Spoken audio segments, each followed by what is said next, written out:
Merde.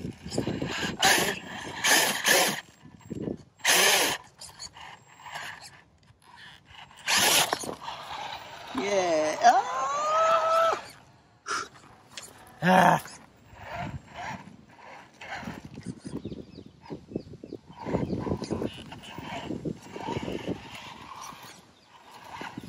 Premier passage facile, deuxième passage hyper compliqué. Peut-être parce que j'avais plus de boue sur les pneus, je sais pas.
Allez, ensuite la grosse montée.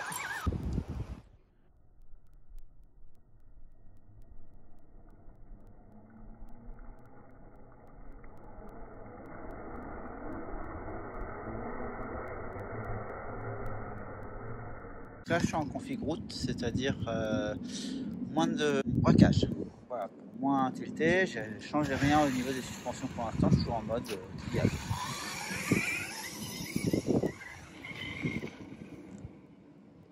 Je n'ai pas changé le frein moteur, je n'ai pas changé, juste changé le diamètre de braquage. On voit les pneus qui dilatent, qui sont pas du tout faits pour ça.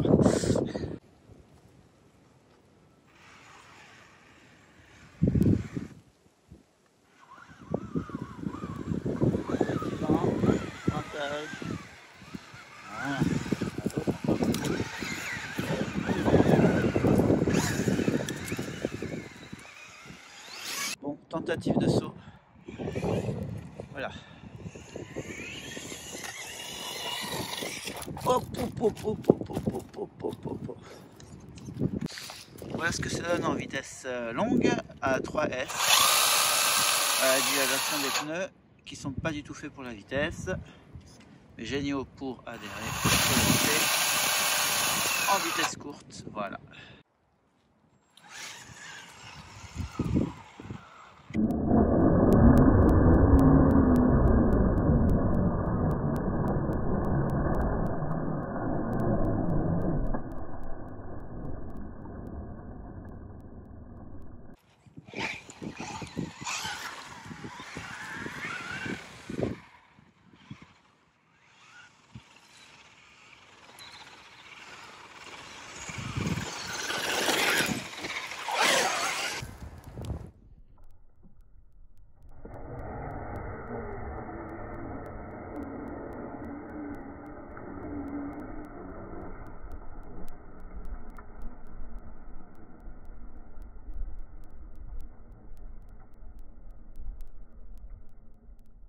Voilà, en version capot ouvert. Ça, avec ça ici, ça me sert d'interrupteur ou brancher une deuxième batterie pour doubler, non pas l'ampérage, non pas la, oui, non pas les milliampères, mais la puissance, passer de 7 à 14 volts pour faire du 4S par exemple. En besoin, j'ai un autre adaptateur pour doubler la capacité. Voilà le résultat d'une heure et demie de crawl et de bashing. C'est une vis là qui était trop courte de toute façon qui s'est défaite. qui est une vis qui vient de toute façon tenir le panneau de carrosserie qui est là d'origine, repeint par mon fils de 4 ans à l'époque. Mais voilà. Une protection qui a pété, en même temps que probablement un choc ici. Bah oui, ça a tourné un peu dans tous les sens. Et c'est tout. Il y a le B-Link, Castle Link, qui me fait une galère, qui fait que il n'y a plus de lien, j'ai plus d'accélération, j'ai plus de... Voilà, c'est comme s'il n'y avait pas de moteur penché. Voilà, donc j'ai bien les roues qui tournent, mais c'est tout. Ça fait un bip, bip, bip, bip, bip. Voilà, comme s'il n'y avait pas de moteur. Ou comme si le récepteur, enfin le SC était pas branché, je sais pas. Voilà, à part ça, il y a peut-être une vis qui a dû se défaire dedans. Mais là, c'est fluide. Voilà, rien de plus particulièrement. Vous voyez, j'ai changé ici. J'ai mis une plaque métal avec le bonhomme parce que l'autre était complètement pété. La partie plastique était complètement pétée. Ici, c'est une petite bande velcro qui me permet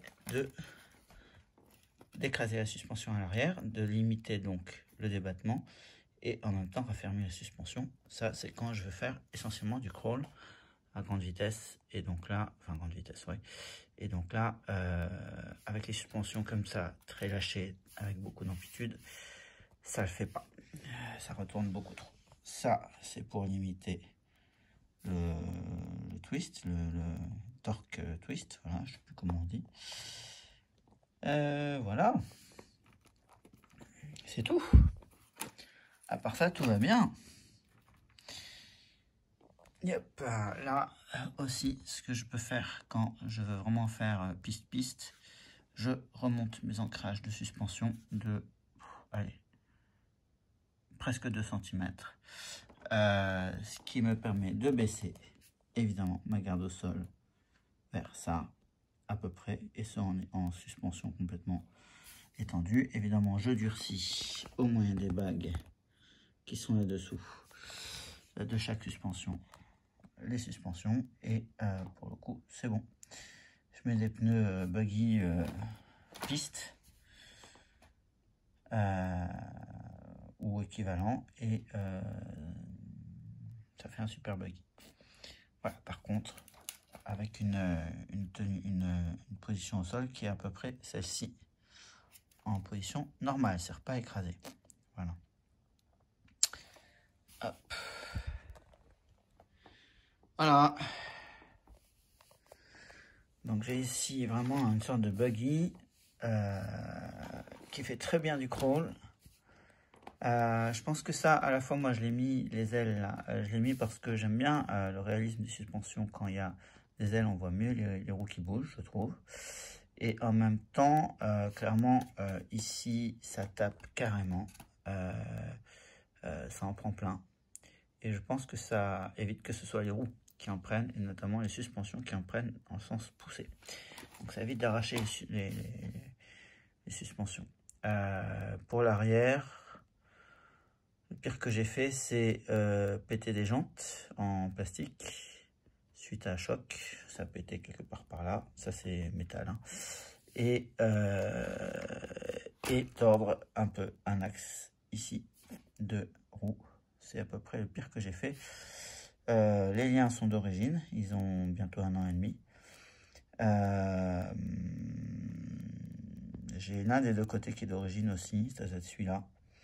Lui a été changé, j'ai eu un souci avec roulement et ça a foutu le plastique en l'air. Ça, les vis patinaient dans le vide, donc j'ai changé. Donc la plupart des pièces que j'ai changées sont des pièces Twinhammer. Évidemment, ça a cassé plusieurs fois suite à des gros chocs sur tronc d'arbre ou banc en béton, ce genre de choses. Voilà, les liens ici, pareil, ils ont été tordus plusieurs fois. La boîte de différentiel, là c'est un modèle, on voit un peu ici, en alu bleu, hop, ici, voilà. On voit là, en alu bleu. la pièce d'origine a cassé une fois, deux fois. À chaque fois j'ai fait des réparations manuelles, donc là j'ai une pièce en alu. Le servot de contrôle de la boîte de vitesse est standard. Il faut juste bien ajuster les fins de mouvement, les fins de l'attitude de mouvement, sinon on peut casser. Moi j'ai jamais cassé ce servot, c'est celui que j'ai mis dès le début. L'électronique n'est évidemment pas d'origine. Voilà, l'électronique c'est un moteur Power Pro 3500 kV, donc c'est du brushless. Et donc ça marche nickel à toute petite vitesse et ça bombarde carrément, en 4S notamment, ça supporte. Encore faut-il que la mécanique le supporte. Voilà. À l'avant, il y a un servot 25 kg. Récemment, j'ai ajouté un bec, donc une alimentation externe en 7,4 volts. J'aurais pu augmenter le bec de l'ESC Trailmaster BX, je crois, donc toujours de chez Holmes & Hobby, qui n'est pas donné, mais qui monte jusqu'au 6S, qui chauffe très peu, qui est petit et qui est configurable. Et le bec est de 3 ampères et il peut monter à 7,4 volts. Sauf que je l'ai pas fait, j'ai pas monté en 7,4 volts parce que mon servot de changement de vitesse, lui, je suis pas sûr qu'il le supporte. Donc pour le coup, je suis longtemps resté avec mon servot 25 kg à 6 volts, qui parfois calait un peu. Et donc là, avec un bec externe, la direction est super rapide et ça cale quasiment jamais. Je réfléchis à monter à 35 kg. Je risque de casser mes liens. Oui, donc j'ai refait toute la partie direction. Hop. On le voit là. Hop. Voilà. Donc ça, c'est ma billette avec des bagues, roulement. Voilà. Là, on voit le boîtier de différentiel en alu. On voit les bielles de direction. Voilà. L'autre côté. Hop. Pareil. On voit ici bielle de direction. Faites main. La batterie est là-dessous à l'avant. Ça s'ouvre ici. Voilà. Donc pour ouvrir, pour l'instant, c'est une vis. Peut-être un jour je mettrai un clip, mais c'est pas très gênant. Hop, et là-dessous, voilà, pour que vous puissiez voir. Et puis il y a là une 2S toute petite. Pour démonter ma carrosserie, pour accéder à toute l'électronique à l'intérieur et la mécanique, j'ai 4 vis, donc les deux du dessus ici, qui permettent de maintenir toute la tour de suspension et de la rigidifier avec le reste de la cage. Ma cage s'arrête à peu près ici. Là, j'ai enlevé, j'avais gardé longtemps une partie avant.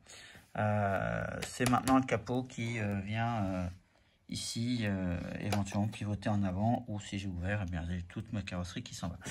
Et j'ai aussi donc deux vis là-dessous, les deux de l'avant. Voilà, ici, une là et une là, et ça suffit. Voilà, 4 vis pour accéder à toute la mécanique, c'est raisonnable. Allez, deux vis du dessous sont enlevées, deux vis du dessus, j'ai pas besoin de les enlever complètement. Je défais mon velcro. Voilà, et normalement, ma carrosserie vient toute seule, presque. Voilà. J'ai mon lien ici. Hop. Et voilà, et ce qu'on peut voir, c'est que l'intérieur est propre. Yeah, ça c'est cool. Et donc, tout l'intérieur du véhicule est propre, ou presque. Ici, donc, le Trailmaster, refroidi par un petit ventilo qui encage entre les deux amortisseurs par stabilisatrice. Le servot taille standard, le tout recouvert bien de plastidip. inclut le moteur, ce qui fait que le moteur est étanche, la cage ici est étanche, la cage de pignon moteur est couronnée étanche. Ça c'est pour la batterie. Le cerveau 25 kg. Là, mon système de biellette vis ici. Voilà. Donc là, ça rigidifie. Donc l'ensemble est bien rigide. J'ai pas de flexion. Ça c'est de la tôle à 1,5 mm, je crois. Voilà. Il y a le bec aussi qui part quelque part, qui est branché là-dessous et qui part ici. C'est un bec avec 2 sorties, donc pour l'instant il y a une deuxième sortie que j'utilise pas. Là c'est mon récepteur, voilà, 6 voies. L'ensemble chauffe quasiment pas, vraiment le moteur reste quasiment froid. Voilà, donc clairement à l'intérieur il n'y a pas de place. Donc après tout, c'est-à-dire le récepteur, le bec, l'intérieur du cerveau, sont badigeonnés de plastidip au niveau de la carte électronique, donc ça peut tremper dans l'eau de mer, il n'y a pas de souci. Le SC est déjà très bien étanchéifié par Omzobi, donc là-dessus il n'y a rien à faire. J'ai juste mis du plastidip sur les connecteurs additionnels, notamment le senseur du moteur, puisque c'est un sensor. Voilà, super machine. Donc ça c'est voilà, la cage d'origine, raccourcie ici. Cette pièce là me permet d'éviter qu'il y ait des cailloux ou autres qui aillent sur le ventilo. Ça c'est le boîtier pour gérer l'éclairage, puisque j'ai LED ici et de l'autre côté, LED ici, sous le plafond pour celui-là, il y en a une bleue, je savais pas comment faire, et là aussi. Alors, les LED, ça c'est une solution que j'ai trouvée. Mes LED, à chaque fois que ça se retournait, ils se cassaient ou autre, et donc là, ça bouge plus. Et pareil, là, c'est nickel, ça bouge pas. Les pneus sont très mous, c'est fait exprès. C'est un véhicule qui est pas très lourd, même s'il a pris du poids. Alors, peut-être trop mou, mais ouais, voilà, peut-être trop mou. Lui, il a pas assez d'air dedans, à mon avis. Là, j'ai mis une double mousse que j'ai fait moi pour, voilà, vous voyez, ça s'arrête là pour limiter le mouvement latéral par rapport à là, ou en devers, c'est pas ça. Mais bon, ouais. Ils sont normalement plutôt étanches, les roues. Normalement, j'ai pas d'eau qui va dedans, mais bon, presque pas. Voilà. Bien, bah écoutez, voilà le tour du truc. Et aujourd'hui, vraiment, je peux enchaîner les sorties. J'ai quasiment pas grand chose à réparer, à checker. Voilà, et pourtant, je suis monté en puissance, je monte à du 4S, ce que je faisais pas avant avec. Voilà, bah écoutez, j'espère que le tour de ce propriétaire, de ce véhicule que je trouve magique par ses aspects très polyvalent et en même temps assez pointu, puisque je trouve que il est très efficace pour grimper. En changeant les réglages, il peut être très stable à grande vitesse, mais il faut vraiment voilà, rabaisser les suspensions, changer les pneus, etc. Pas trop gros, plutôt léger à la base. Le mien est pas mal alourdi du fait des pièces en alu et de la carrosserie évidemment alu, même si ça reste léger. Voilà, donc j'espère que cette vidéo vous a plu. Si vous avez des questions, n'hésitez pas. Tiens oui, au niveau pièces, on trouve encore des pièces Twin Hammer et des pièces de Google Toys, on en trouve plein partout. Donc c'est vraiment très facile en cas de souci. Tiens, je n'avais pas montré le dessous. Voilà à quoi ça ressemble dessous. Voilà. Donc ça, c'est après 1 an et demi d'utilisation. Pour la partie centrale en tout cas, et les liens. Et on voit que bah, ça a été usé. Voilà. Ça, c'est du doigt de gant latex qui sert à protéger. Ça marche très bien. Là, ça s'est percé aujourd'hui, mais sinon, parfois, ça me dure plusieurs mois. Là, il y a du plastidip, évidemment. Il y a du plastidip partout pour pas que l'eau rentre dans les différentiels, dans la boîte de vitesse, etc. Voilà. Et bien, écoutez, je vous souhaite une bonne continuation. Au revoir.